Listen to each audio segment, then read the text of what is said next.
Shalom, saudara yang dikasihi Tuhan Yesus Kristus. Senang sekali kita dapat berjumpa kembali dalam program Bible Study CK7 pada hari ini. Saya percaya, setiap kita merindukan kasih setia Tuhan, merindukan kehadiran Tuhan, dan terlebih merindukan mengerti akan kehendak Allah lewat pembelajaran firman Tuhan, maka Allah bersegera akan membuka rahasia-rahasianya untuk kita semuanya. Nah, hari ini kita akan melanjutkan pembelajaran kita dari kitab Imamat pasal yang ke-23. Apa isi Imamat 23? Sebelum kita baca, kita renungkan, kita pelajari, dan kita lakukan perintah-perintah Tuhan, mari kita minta tuntunan Roh Kudus, minta pengurapan Tuhan, supaya kita betul-betul mengerti setiap isi hati Tuhan lewat firman Tuhan hari ini. Kita hampiri Dia, kita sembah Dia.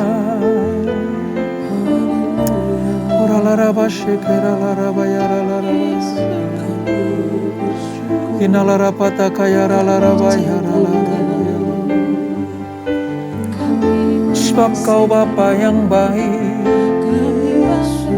sangat baik, teramat baik, dan sungguh baik ya Tuhanku. Kirala raba shekirala raba yarala raba laraba laraba laraba. Kau Bapa yang baik, Kau Tuhan yang baik, Kau sangat baik Tuhan. Terima kasih Bapa, terima kasih. Kau sangat ku cinta, lebih dari segalanya di dalam hidupku. Bapakku yang baik,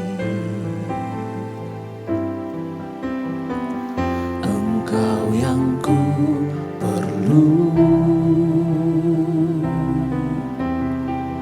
lebih dari segalanya. Kasih-Mu bagiku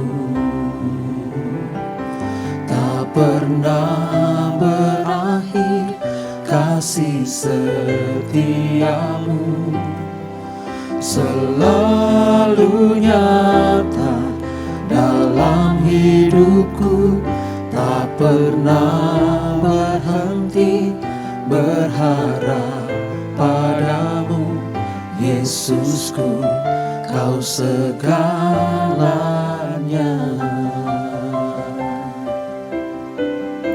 Sungguh Engkau Allah yang baik bagi kami Tuhan.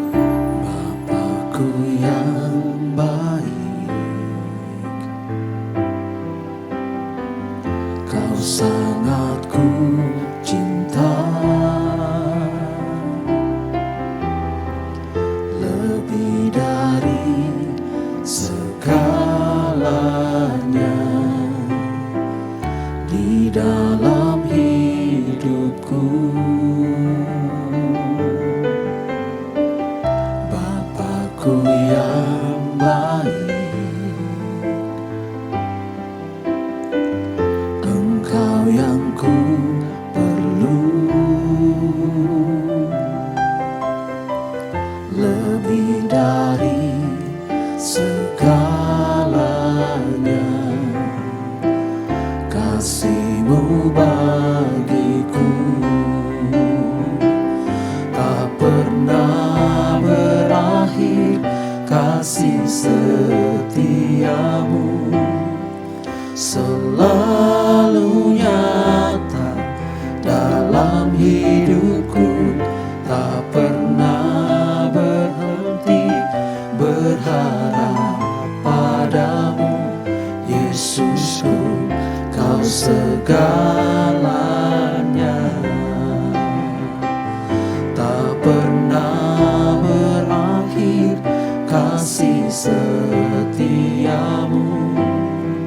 selalu nyata dalam hidupku, tak pernah berhenti berharap padamu.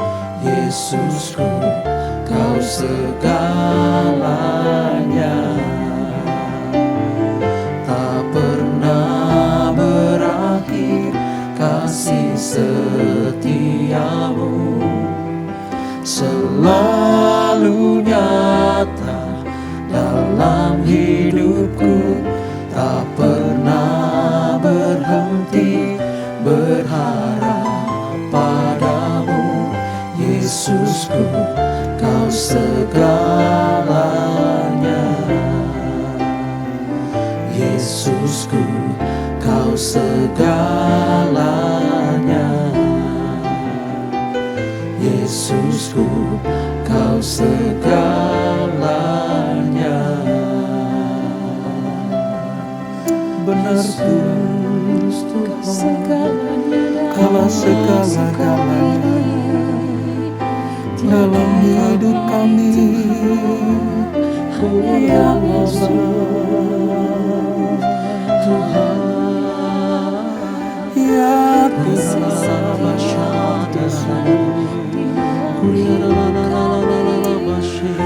Kau segala-galanya. Terima kasih Tuhan, terima kasih ya Bapa.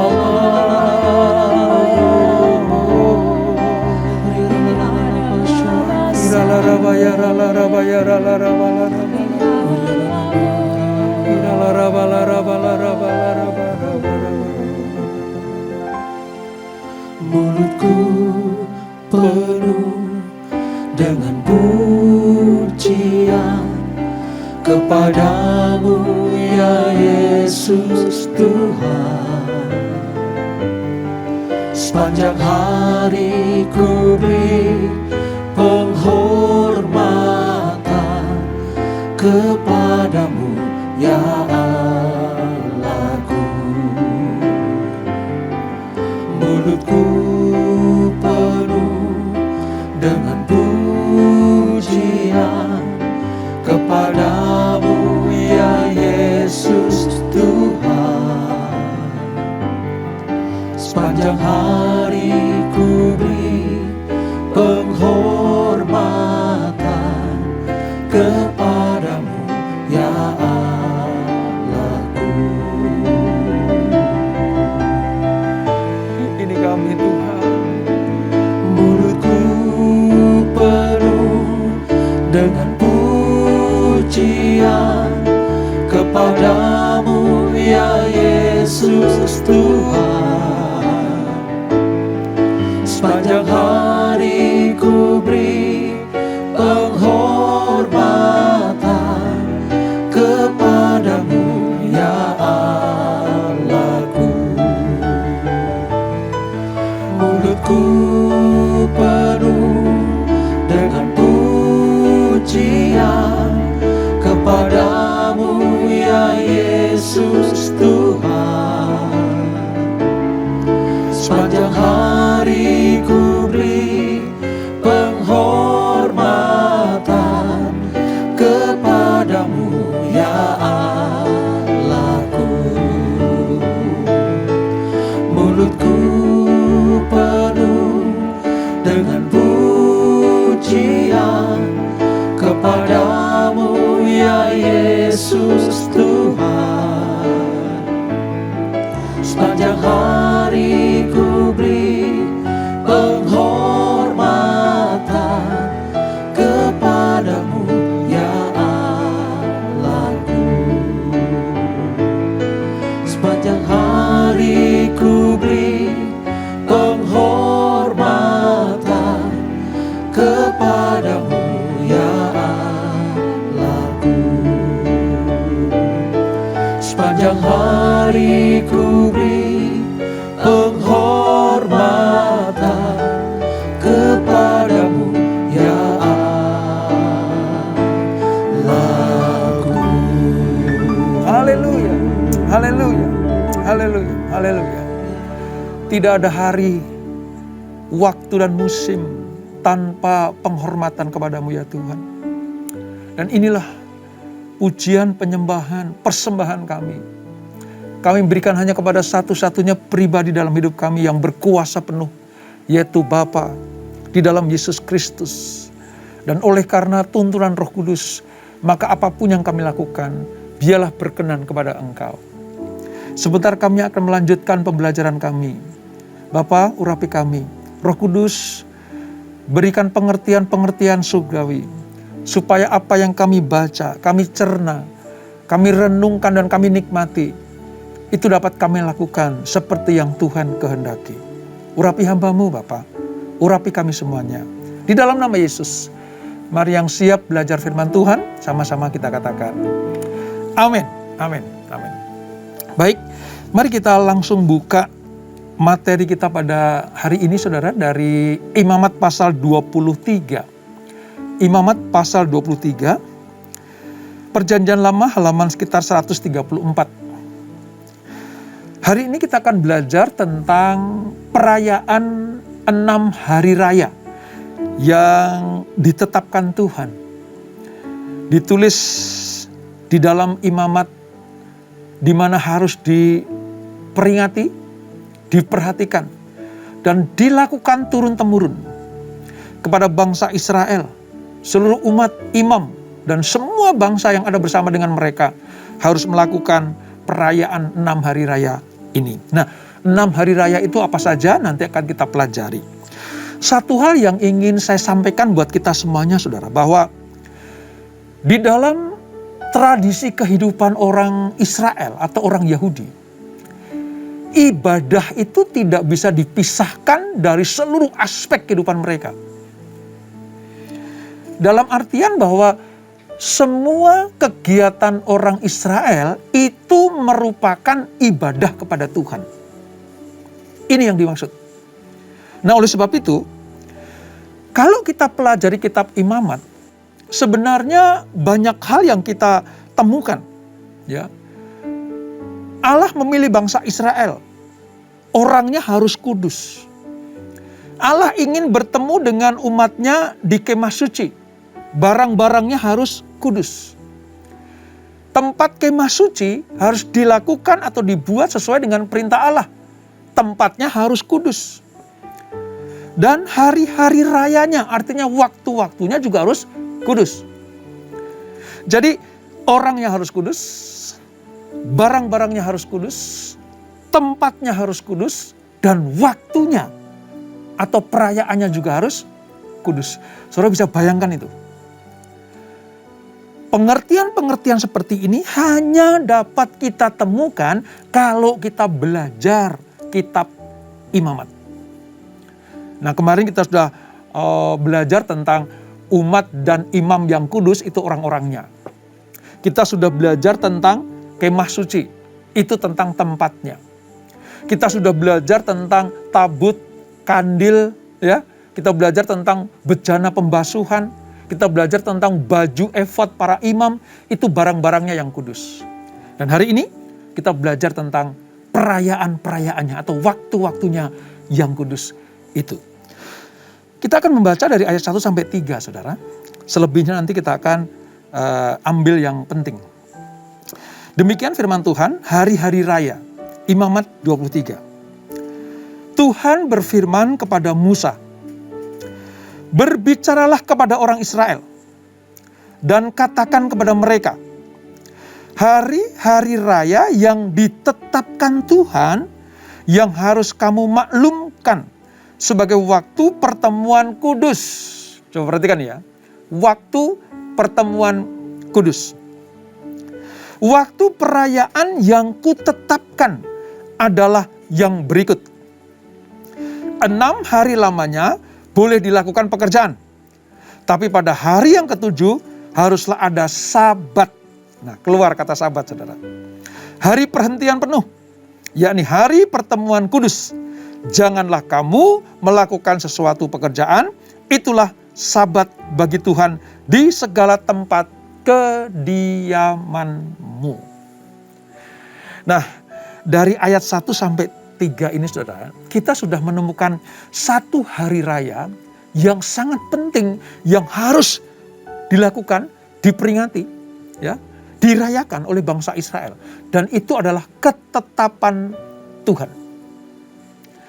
Kita akan melihat 6 hari raya ini saudara. Yang pertama, Sabat dulu.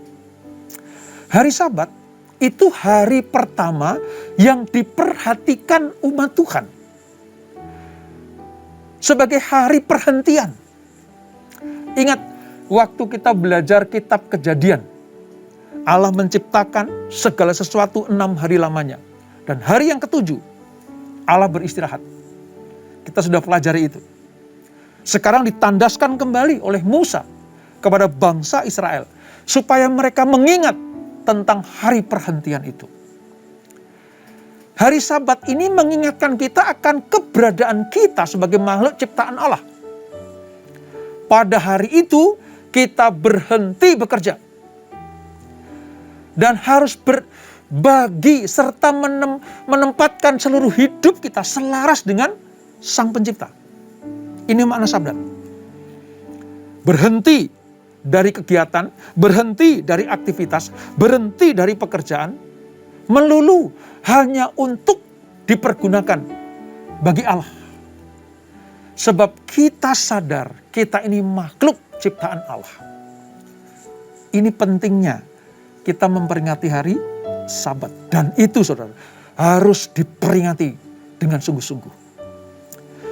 Di masa-masa sekarang ini, Sabat bagi orang Israel itu adalah hari Sabtu. Ya, kalau saudara ke Israel, khususnya di Yerusalem, saudara, hari Sabtu itu sepinya luar biasa. Sepinya luar biasa. Sebab tidak boleh ada aktivitas, apalagi mereka yang masih menganut faham Yudaisme. Ya, mereka betul-betul menjunjung tinggi hari yang satu ini. Tidak boleh ada aktivitas. Tidak boleh pada pekerjaan, tidak boleh mengeluarkan tenaga untuk hal-hal yang sifatnya kerja. Sebagai contoh, mencet lift saja di hotel itu tidak boleh, karena itu pekerja. Menyalakan api tidak boleh, karena itu bekerja. Ya, mencet saklar lampu di rumah itu tidak boleh, saudara. Sedemikian ketatnya. Sampai dengan saat ini, mereka betul-betul menghormati hari Sabat. Ya. Tapi nanti di perjanjian baru, kalau kita terus belajar, Yesus Kristus akan menjelaskan Sabat yang sesungguhnya itu seperti apa.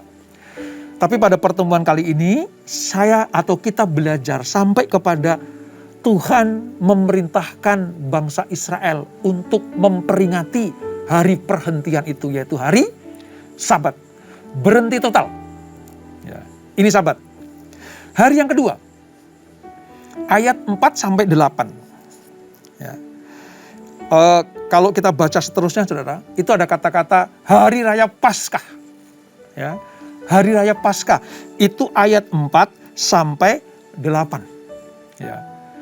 Dan kalau hari Sabat itu diperingati pada hari Sabtu, saudara, setiap minggunya, karena ini hari raya mingguan, setiap Sabtu. Kalau Paskah itu tahunan. Dan biasanya jatuh, kalau kalender sekarang ini jatuh pada bulan Maret atau April. Jadi kalau Maret atau April, ya, di Israel, khususnya di Yerusalem, itu perayaan Paskah yang besar-besarnya. Ya. Apa perayaan Paskah itu, saudara? Hari raya ini mengingatkan Israel akan kasih dan kuasa Allah yang telah melepaskan mereka dari perbudakan di Mesir. Ingat Paskah, ingat anak sulung tulah ke-10 bagi Mesir yang dari Allah. Ingat Paskah, ingat penyembelihan domba Paskah yang darahnya dioleskan di ambang pintu. Supaya nanti malaikat maut ketika menuruni tanah Mesir, semua pintu yang ada darah anak domba Paskah itu akan dilewati. Nah, kata dilewati inilah artinya Paskah. Bangsa Israel yang taat dan setia, mereka akan diselamatkan lewat darah anak domba itu. anak sulung akan diselamatkan. Tetapi kalau tidak ada darah anak domba di ambang atau jenang-jenang pintu itu, maka malaikat maut akan membinasakan semua yang sulung di rumah itu. Tuhan minta bangsa Israel taat untuk menyembelih anak domba. Bukan berarti Allah tidak bisa membedakan mana sulung Mesir dan mana sulung Israel. Allah bisa melakukannya. Tetapi Allah minta ketaatan kepada bangsa pilihan itu. Dan inilah ketika mereka dibebaskan, anak sulung mereka tidak mati, ya, ternak-ternak sulung mereka tidak mati, mereka merayakan hari raya Paskah ini. Kejadian itu terus menerus harus diingat. Dirayakan setahun sekali. Selama berapa saudara? 7 hari penuh. Dan pada perayaan Paskah itu ditandai dengan kesederhanaan. Dengan cara apa? Makan roti yang tidak beragi. Nanti pada perjalanan keagamaan atau iman bangsa Israel dari perjanjian lama ke perjanjian baru, lambang Paskah, anak domba Paskah menunjuk kepada Yesus. Dan saudara tahu, perayaan ini dirayakan besar-besaran, 7 hari penuh saudara. Mereka bersuka cita, mereka bersorak-sorai, tapi tetap dalam kesederhanaan karena harus makan roti tidak beragi. Itu setiap bulan Maret atau April di Israel dirayakan hari raya Paskah. Yang ketiga, saudara catat ya, di ayat 9 sampai 14. Ayat 9 sampai 14 nanti ketemu hari raya penuaian. Penuaian. Ini terjadi biasanya pada bulan Mei sampai Juni. Ya. Mei, Juni, habis Paskah biasanya itu langsung hari raya penuaian. Ini dirayakan sebagai tahunan, perayaan tahunan. Ya. Pada hari itu seluruh persembahan ya dipersembahkan kepada Allah dan harus ditahbiskan terlebih dahulu. Ini termasuk hari raya panen, saudara. Ya, penuaian. Jadi persembahan-persembahan yang akan diberikan kepada Allah ditahbiskan dulu oleh para imam. Itu namanya hari raya penuaian. Itu bulan Mei sampai dengan Juni. Itu yang ketiga. Yang keempat, mari kita lihat. Ini hari raya besar juga, saudara. Yaitu hari raya Pentakosta. Hari raya Pentakosta. Atau hari raya 7 minggu. Ini juga peristiwa panen besar-besaran. Ya, 7 minggu.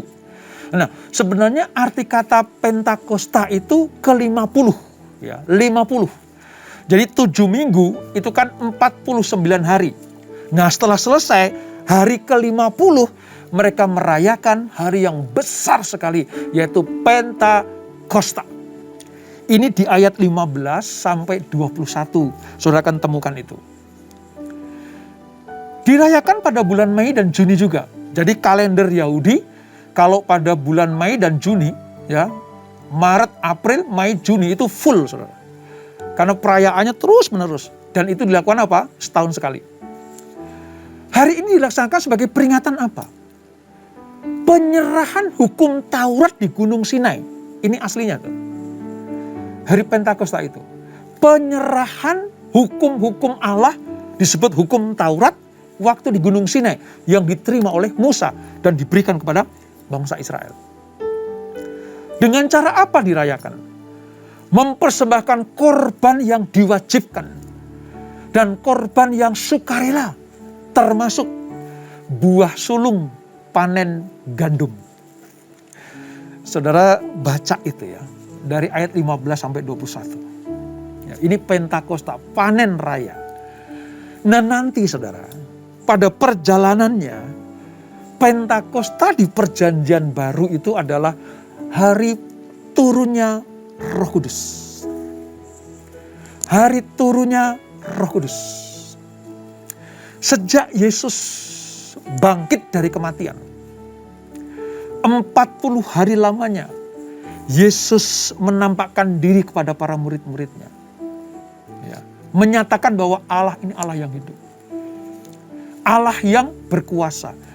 Yesus tidak mati tapi hidup. 40 hari. Nah setelah 40 hari selesai, saudara, Yesus naik ke surga. Sebelum Yesus naik ke surga, dia berpesan kepada para muridnya, jangan tinggalkan Yerusalem. Karena aku akan minta kepada Bapa supaya roh penolong itu diturunkan kepadamu. Sebagai penggantiku ketika aku di dunia, maka Roh Kudus akan diberikan kepada engkau. Jadi kamu tidak akan pernah sendirian.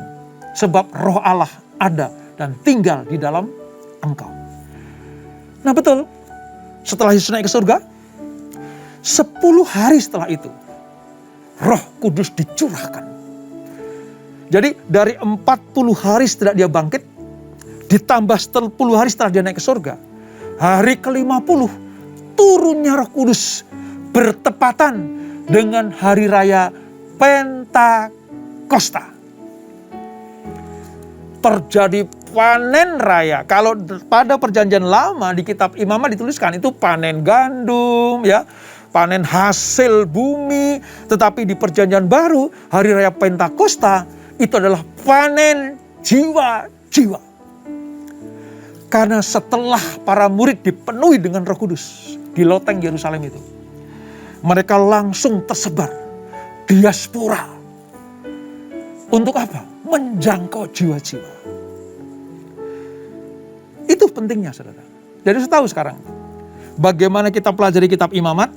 Nanti di perjanjian baru kita ketemu hari raya Pentakosta. Ternyata Pentakosta perjanjian lama itu panen gandum, panen hasil bumi. Tapi Pentakosta di perjanjian baru adalah hari dicurahkannya Roh Kudus. Sehingga para murid diutus, pergi, jadikan semua bangsa muridku. Itu artinya panen jiwa-jiwa. Luar biasa ya saudara ya. Itu perayaan hari yang keempat. Hari yang kelima. Kalau saudara pelajari, saudara akan menemukan kata-kata hari pendamaian. Ya, di ayat-ayat berikutnya itu. Ada hari raya pendamaian. Nah, bagi orang Israel, ini disebut sebagai hari raya Yom Kippur. Yom Kippur. Biasanya dirayakan setiap hari bulan September atau Oktober. Pada perayaan hari pendamaian ini atau Yom Kippur ini, orang-orang tidak boleh melakukan pekerjaan apapun. Ini hampir sama dengan Sabat. Dan mereka, ini membedakan, berpuasa serta merendahkan diri. Tidak boleh melakukan pekerjaan apapun. Tidak boleh beraktivitas. Hampir sama dengan Sabat. Ya. Tapi yang membedakan di sini ada harus berpuasa dan merendahkan diri. Kalau di Sabat tidak boleh bekerja, ya, lalu hidup sederhana, hanya makan roti tidak beragi. Tapi kalau pendamaian ini atau Yom Kippur ini, mereka betul-betul berhenti total untuk melakukan apapun juga. Dan mereka harus berpuasa serta merendahkan diri di hadapan Tuhan. Supaya apa, saudara? Supaya mereka diperdamaikan dengan Allah. Supaya mereka mendapatkan perkenanan Tuhan. Nah, kalau saudara belajar tentang Hari Raya Pendamaian, nah, lalu kita belajar juga dengan tabernakel atau kemah suci Musa. Di situ sebelum umat Allah bertemu dengan Allah, selain dihapuskan dosanya, ditahirkan kesalahan-kesalahannya, ya, mereka diperdamaikan dengan Bapa. Dengan cara apa? Berpuasa dan merendahkan diri di hadapan Tuhan. Itu hari raya yang ke-5. Yang ke-6 disebut sebagai hari raya Pondok Daun. Ya, di ayat yang ke-33 sampai 44. Ayat 33 sampai 44 itu hari raya Pondok Daun. Ya. Biasanya diperingati bulan September sampai dengan bulan Oktober atau bulan Oktober. Ya. Bentuk perayaan ini sama persis dengan perayaan Paskah. Pondok Daun ini. Ya, mereka merayakan dengan penuh sukacita, tapi tetap dalam kesederhanaan. Ya, saudara tahu bentuk kesederhanaannya apa? Kalau mereka orang Yahudi sekarang ini ya, masih merayakan Hari Raya Pondok Daun, sehebat apapun rumah mereka, semegah apapun istana mereka, mereka harus keluar dari rumah. Entah itu ada di belakang rumah, kebun belakang rumah, atau halaman rumah yang luas begitu. Mereka membuat pondok-pondok yang atapnya dikasih dedaunan. Disebut sebagai Hari Raya Pondok Daun. Jangan keliru ya, bukan pondok Daud, tapi pondok daun. Jadi buat pondok, atau seperti kemah-kemah kecil itu dari kayu-kayu, lalu di atasnya dikasih dedaunan. Nah, apa tujuannya saudara? Mereka supaya mengingat ketika mereka berjalan di padang gurun keluar dari Mesir pada waktu itu, Allah memelihara keluar dari perbudakan. Mereka miskin walaupun mendapatkan harta kekayaan dari orang-orang Mesir. Orang Israel diingatkan Tuhan supaya ngingat kamu tuh dulu siapa? Kamu tuh pengungsi di Mesir. Orang asing. Bahkan jadi budak di sana selama 400 tahun. Dan kalau engkau aku keluarkan, sekarang menikmati berkat di tanah yang penuh dengan susu dan madu, ingatlah bahwa tanpa Allah kamu tidak punya apa-apa. Nah, oleh sebab itu mereka diminta supaya apa? Supaya membuat pondok-pondok yang terbuat dari kayu, lalu di atasnya ada dedaunan. Di situ mereka merayakan hari dengan bersukacita bersama dengan keluarga. Mempersembahkan korban-korban di hadapan Tuhan. Dengan demikian mereka mengingat, iya, tanpa Tuhan kita ini gak ada apa-apanya. Ya, kalau bukan Tuhan kita bukan siapa-siapa. Ya, kalau tanpa pertolongan Tuhan kita gak sampai ke tanah perjanjian yang penuh dengan susu dan madu ini. Nah, hal apa yang dapat kita petik saudara? Dari 6 hari raya yang harus dirayakan oleh bangsa Israel untuk kita terapkan dalam kehidupan kita.